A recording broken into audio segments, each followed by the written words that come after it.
Waalaikumsalam warahmatullahi wabarakatuh. Saya masih alumni Korea. Oke, sudah pulang, saya lupa tahun berapa Ustaz. Sudah di Sragen. Ya. Oke, kemudian silakan yang mau bertanya langsung bisa menyalakan mikrofonnya. Silakan Bu Winanti, sudah rasain. Terima kasih atas kesempatannya. Assalamualaikum Ustaz.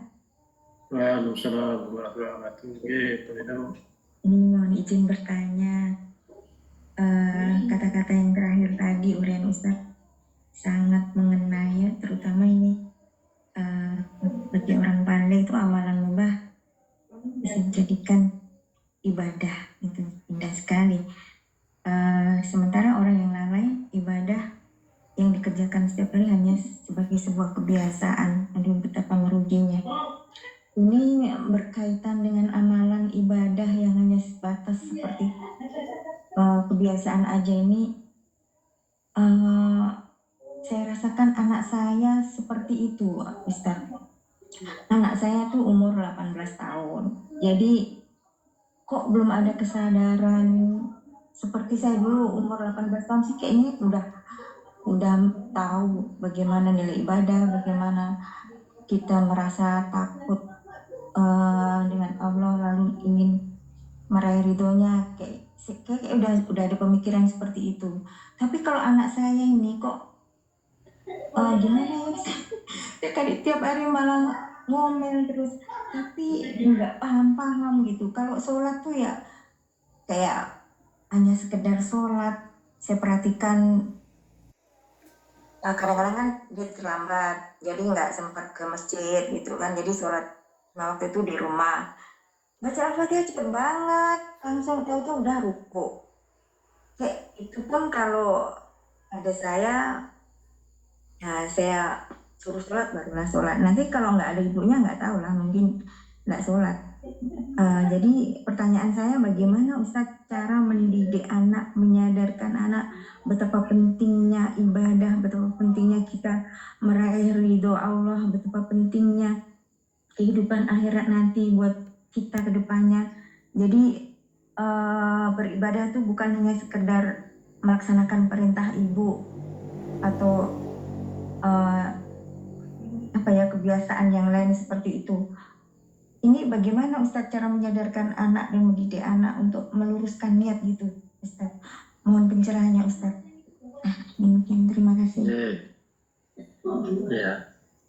Ini jangankan untuk orang lain ya. Itu diri kita sendiri aja kadang juga tidak mudah ya. Bagaimana tadi menjadikan ibadah itu tidak hanya sekedar kebiasaan, menjadikan aktivitas yang bisa menjadi ibadah itu untuk diri kita sendiri aja kan juga tidak mudah, apalagi ini untuk anak dan sebagainya.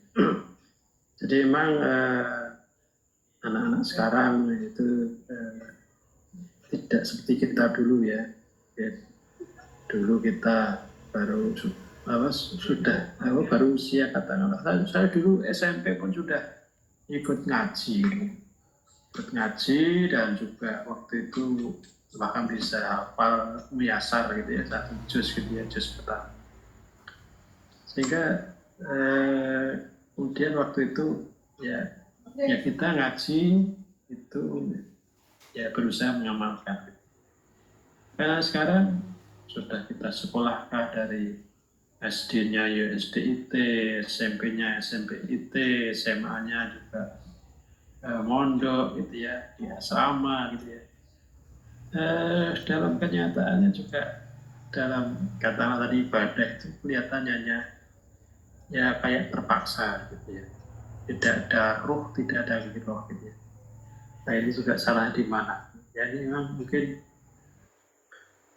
kita sebagai orang tua tentunya adalah kewajiban kita untuk selalu mengingatkan kalau kita punya waktu katakanlah sepekan sekali, kita duduk bersama, ngaji bersama, maksud hadis ayat ini seperti apa, apakah anak kita betul-betul tahu dan paham gitu ya. Kalau sudah tahu dan paham, kok tidak melaksanakan, ya baru kita tanya ini menurut adik ini maksudnya seperti apa. Kemudian kok adik melakukan seperti ini kenapa? Mungkin perlu diajak dari etika gitu. Saya rasa tidak hanya anaknya Bu Nino gitu ya, banyak juga yang mengalami seperti itu. Jadi memang jelas tugas kita sebagai orang tua adalah mengarahkan.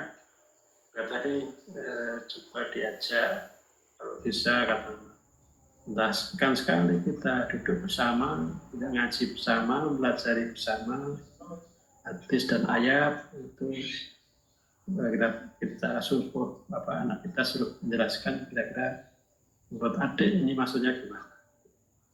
Nah, mudah-mudahan dengan seperti itu ya betul-betul paham gitu ya.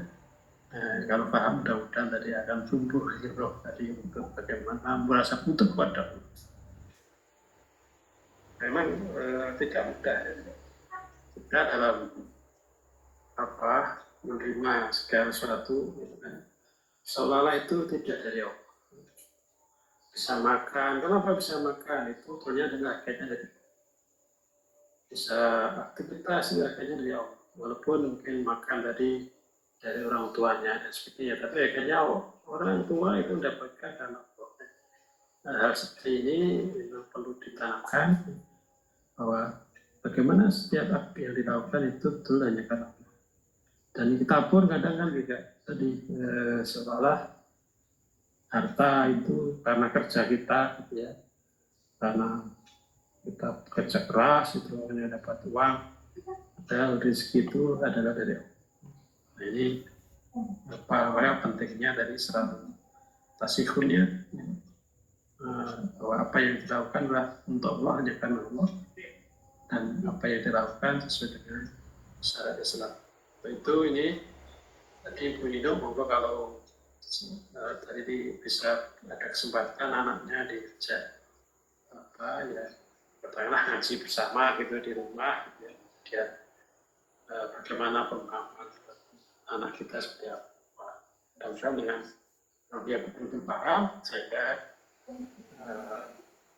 kalau dia sudah paham kok belum melaksanakan, kemudian ditanya kenapa ya, mudah-mudahan dengan seperti itu, mudah-mudahan tadi betul-betul paham dan bisa seperti bapak ibunya. Begitu Bu Nina.